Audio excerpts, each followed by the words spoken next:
Good news for today. Our good news is from Micah chapter 4 verse 4.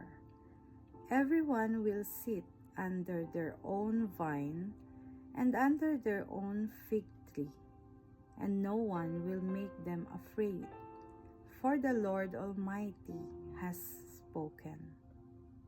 Hallelujah. Praise the Lord. Sa halip, bawat tao'y mamumuhay sa lilim ng kanyang tanim na ubas at punong igos. Wala na silang katatakutan sapagkat ito ang pangako ni Yahweh. Hallelujah. The Lord commissioned the prophet Micah to warn the people that they would lose their temple and their beloved city. But God also promised a beautiful future beyond the loss. A day will come, said Micah, when God will call the peoples of the world to himself. Violence will end. Weapons of war will become farming tools, and every person who answers God's call will find a peaceful home and a productive life in His kingdom.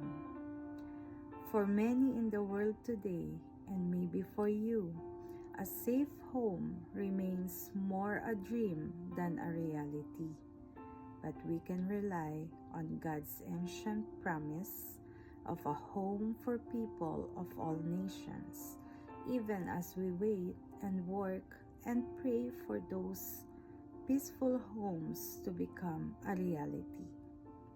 God promises His children a peaceful home in His kingdom. Let's pray.